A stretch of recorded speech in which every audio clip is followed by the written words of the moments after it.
selection sort, one of the slowest yet easiest to understand sorting algorithm. I bet you've spent years thinking about it, but your brain just can't wrap itself around its simplicity. Well, I, Melanie Douglas, is here to solve all of your life's problems and explain selection sort to you. So, if the selection sort is given an array of 10, 4, 9, 6, 2, and 0, it has to first find the minimum value of this unsorted portion of the array. And right now, because the algorithm hasn't sorted the array yet, this entire thing is considered unsorted. And so it looks through each number of the array, looks through 10, 10 is set as the minimum, and then it compares it to 4, which 4 is lower than 10, so 4 is now the minimum of the array. And then it keeps on going, so 4 and 9, 4 is less, so 4 is still the minimum. And then it goes to 6, is 4 less than 6? Yes it is, so 4 is still the minimum. And it goes to 2, is 4 less than 2? Nope. So now 2 is the new minimum. And so is 2 less than 0? Nope. And so 0 is now the new minimum. And since we reached the end of the array, it means that 0 is the minimum of this array. And so the minimum of this array then switches with the beginning of the unsorted portion of the array, which would be 10. So 0 and 10 now switch.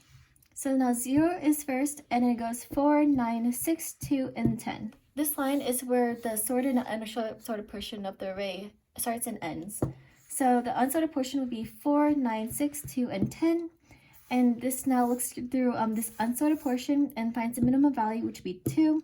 And it will switch with the beginning of the unsorted portion, which would be 4. So now it reads 0, 2, 9, 6, 4, and 10. So this is now the new line of the unsorted versus sorted array. So right here, we look through here and find a minimum of this array, which would be 4.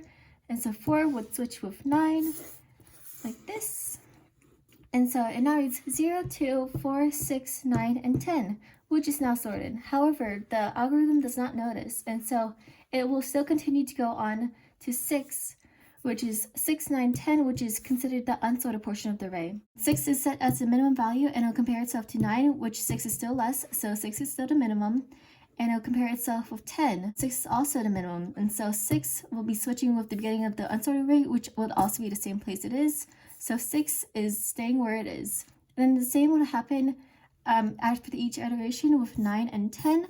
So it will now consider this array as sorted. So selection sort has an average, best, and worst case time complexity of n squared and has a space complexity of 1 for its best, worst, and average case.